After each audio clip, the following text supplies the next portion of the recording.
Right, in today's Project Golf episode, it's going to be a how-to on removing your bumpers.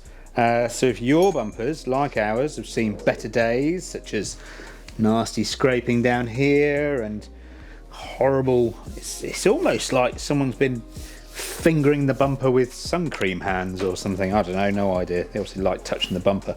But yeah, if yours is all scabby and horrible like ours, and you're going to get it resprayed, sorted out, tidied up, then we're going to show you how to take it all off. We're also going to do it without jacking it up and put it on jack axle stands and things like that, just in case you haven't got them, basically. Admittedly, if you were taking your bumper off, then you probably have got a jack and stuff like that, that's cool, but it is achievable doing it just on the floor even after it's been lowered. So Owen and I are going to go through and just well, I'll point out what's going to happen and what needs removing and things, then we'll probably just get Owen to do it. He can get dirty and do it. And then, yeah, we'll just take you through step by step, which areas, where the fixings are, what you're going to remove, what you've got to be careful of so you don't break it, and then go from there. So let's get into it. Right, so tools you're going to need, all the screws are all T25, so Torx 25, and that's for the ones that are along the top, the ones that are underneath the grille, the ones that are in both the wheel arch liners and underneath. There are two different types. Most of them are all the same type, kind of a screw thread type, if you like, design. But then there's a couple with a slightly different head that go upwards in the top of the arch, which we'll get to, obviously. So you'll need, yes, T25 screwdriver. Because we're doing ours on the floor and not taking the wheels off, we're going to use a little side ratchet with a T25 in, and then just for various little clips here and there, especially like these two up here and the two that are down lower in the bumper, we've just got a little flathead screwdriver. So we'll start off with, let's put those there. We're going to start off at the top of the grille, and then we're going to work down into the arches and then underneath. Obviously, once the video's done and you're watching it back, you can start wherever you want. But yeah, we'll start up here. So either side of the grille here, we've got two T25 screws, which we'll undo. Obviously, you know, chuck your screws in like a dish or something. Keep them safe. Don't drop them on the floor and lose them. Far too often we see cars come in with screws missing where people haven't put them back and things. Right, then we've got two little clips just here and here. We release these. We can then tweak that out slightly there, and that one like that. And then we should be able to lift off the grille. There we go. So that's just got, what's that? 6 little kind of hook clips that just seat down into these various areas. All right, so then that can be, it's nice actually it comes off separately because it means you could spray a different colour, get your badge out if you wanted to, spray your badge, and get all that done if you want. So we'll put this out of the way. Now we've got how many we've got? Well, we've got 2 missing actually. Normally there's 2 bolts that go in under here, but we've got 2 T25s here and here. They're nice forwards facing. There we go. A little bit tighter, those ones. Oh, so I put it wrong, you see. These are bolts rather than screws. Cool. Right, so I've just got a bigger ratchet on this one because this one was really tight. Yeah, look at that. That's that one's in there. There we go. Oh, look at that. It's so old, it's actually snapped. Old and rusted. So that's going to be a fun job for a bit. We'll have to drill that out, find a new bolt to go in there. Yeah, good times. So moving into the wheel arches, you've got your main kind of wheel liner here, and on all cars really, the wheel liner gets bolted to or screwed to the bumper end, and then also you'll always find that there's a kind of an upward or a forward fixing for the edge of the bumper to go into the bottom of the wing somewhere. So on Mk5 Golfs, we've got a T25 that my finger is right on the end of, just here, going up. We've then got a T25 going forwards from the wheel lining through. Got another one down here, just at this join, and then one right down at the bottom here. So because I've got the wheel turned, we don't have to use the side ratchet, we can do, but we can also just get in with a normal screwdriver as well, or T25. So we can just get up into here and do this.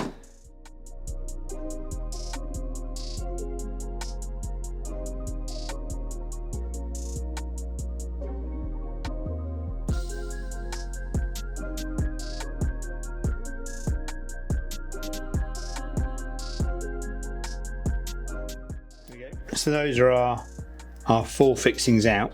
That's the top one. It has a little washer on it. So that one was going straight up. And then the other 3, they're all the same as each other. We're all just in the wheel lining itself.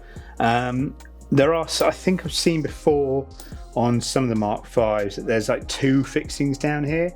But you know, it's one of those things where if you're in that area and you're taking off screws in this sort of area and you think, might as well take one out. As long as you keep them all together and you keep them safe, then it's not a problem if you take out an extra screw here or there just because you weren't sure.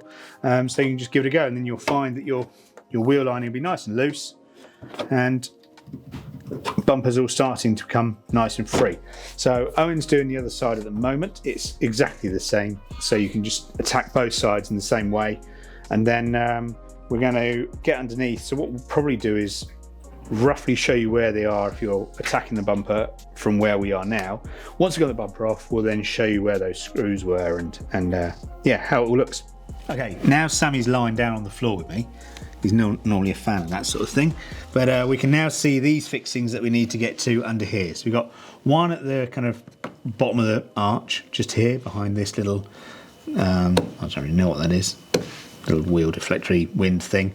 So we've got a T25 just here, and then coming further around, we've got one just here, and then one next to it. And then further into the middle, we'll have another one over here. And then these are the 4 fixings that are essentially on this side, and then we've got exactly the same going the other way. So if I wind out these 4, and then I'll just get the other 4 out in a minute, and then we can look at removing the bumper once we've got the last 2 clips off. So this is where the side ratchet comes in.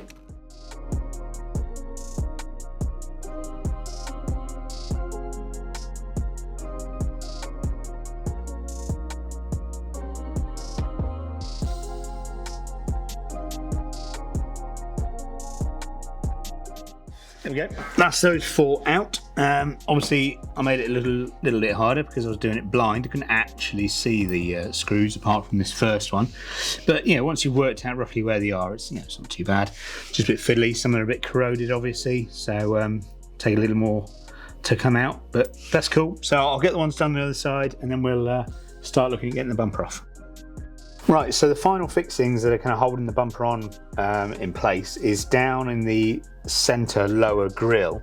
We've got these clips here. So you've got one this side, obviously, just here. So you get a little flathead in and just tweak it. Oh, careful. There you go. So that's just pulling that down. Now, obviously, they might want to clip back in. So it might be a case of pull out the side of the bumper initially, get it all coming off, and then remember to just release those. But it's just one of those things where now we've undone all the screws, if you just went in to try and release them all, release the bumper, in these, yeah, they might just give way, but also you might be struggling with it going, why isn't it coming off? And it's just these 2 clips here. So obviously one this side and one the other side. So what we'll do is we'll start tweaking out the bumper from either side, releasing it, and then if need be, we'll get in, make sure these are unhooked like that. It's not loads, you have to really wrench on it because you'll just snap it otherwise. And then we'll be able to take the bumper off, and then we'll be able to show you where all the little fixing points are, so you can take note.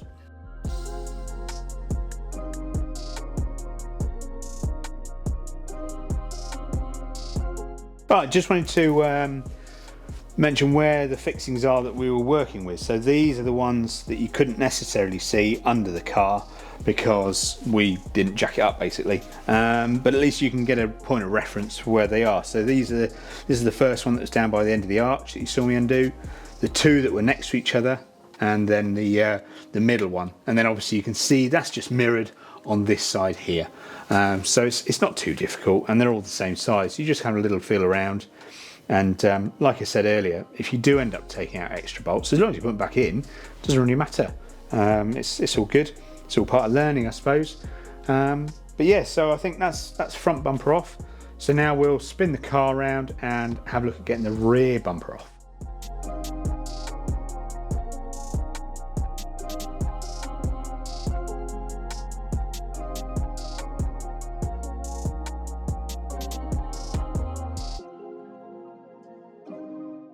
Right, astoundingly, rear bumpers are very similar to the front bumpers. So you're going to still have screw fixings down in your wheel arch lining going into the back. You're going to have screws underneath, and then invariably you'll have something behind the lights. So we're going to have to remove the lights.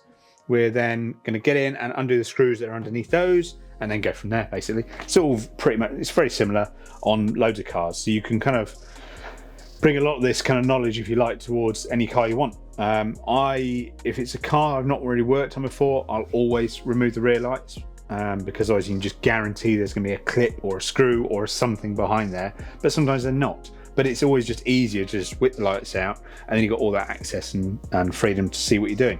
So again, with this, we're going to have T30, which I forgot to mention last time, T25, and then a 10mm. Yes, 10mm, just to remove the two 10mm nuts that are holding the lights in. So we'll squeeze Sammy into the car, nice bit of view, and then we'll go from there. Right, we've managed to finally shoehorn Sammy into this empty car. He struggles with large open spaces like this, but fine, we got him in. And we can now see that we're going to remove this plug that's plugging into the rear light, and then these two 10mm nuts. So I'm just going to get in and undo this quickly. It's just like a sprung loaded plug, basically. I just use a screwdriver because it's a bit easier. And then we'll undo these two 10mm nuts, and we'll be able to remove the light.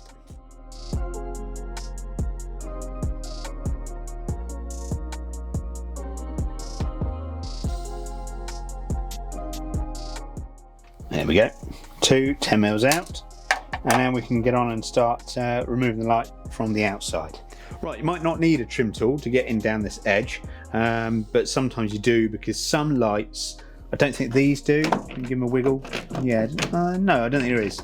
So some lights, so yeah, that was really easy. It's just got a few little locators and things, but some lights will have like a little black round nipple, if you like, that then goes into a little socket, and then you sometimes just have to get your trim tool in and just gently leave them out, and they'll pop out. But these really nice and easy, to be honest with you, and that's just nice and simple for getting your light out. So if you ever had a problem with your light, you can get in there, remove that, fix it, and go from there. And now, as you can see, I've got two T30s that were similar to the ones that snapped actually on the front. So hopefully these are looking a bit nicer, not quite so rusty, so these should come out all right. And then we'll whip this light out, do exactly the same, and then we'll get into the arches and do those.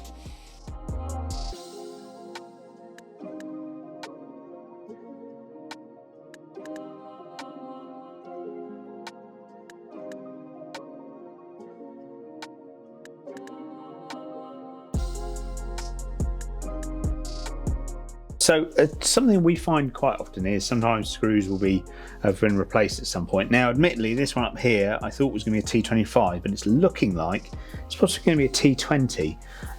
Although Owen has said that his is looking to be the same on the other side, so maybe that is a case on Mk5s. Admittedly, we don't work on these a lot, but we're just going to tackle. You're just going to have a look at what there is and tackle what's been put in there, basically. So again, similar to the front. We've got one that joins the bumper to the wing, or the rear quarter, if you like. This time it's going downwards though, so we're going to have to get in here, obviously with it being lowered. It's a bit trickier, but it's not the end of the world. So we'll get in here, undo this one. Then we've got one here that is a T25, and then further down in the lining, we've got the two that then come down, and then there'll be ones underneath. So we'll get this one out first. It could be a bit tricky, so bear with me, and then we'll get the others out.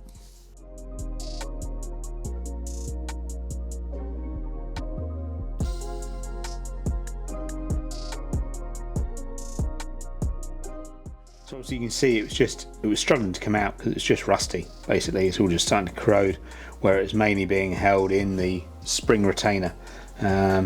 So we'll might try and find something new to put in there once we put it all back together. Right, now we'll carry on with the ones that come down the wheel lining. We've got T25 up at this angle here, one just here, and then one right down at the bottom. So we'll whip those out, and then we'll work our way underneath.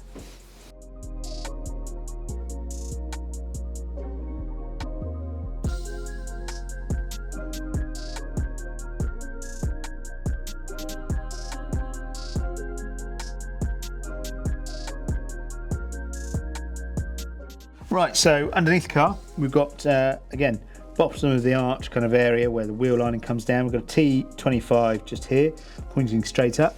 And then over towards here, we've got a T30, and then obviously mirror image on the other side. Owen's already rushed ahead and taken those ones out, and has just mentioned that the T30 especially, because it's more of a machine bolt thread, it might be worth getting a bit of a squirt of penetrating fluid of some sort in there, just to give it a helping hand, but we should be all right just getting it out. But yeah, these ones, because obviously they're a bit more exposed to the elements, could be a bit more rusty. So we'll get this one out first.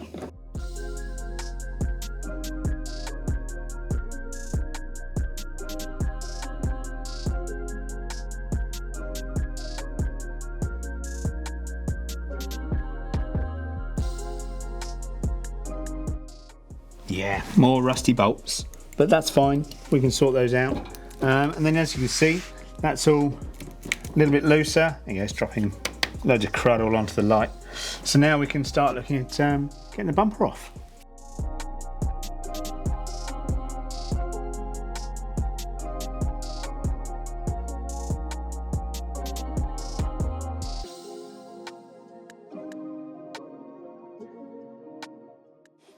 Well, there we go. That's front and rear bumpers off. Now obviously, as you've probably noticed, I have snapped a couple of bolts that are all rusty and horrible, but it just comes to the nature of it really.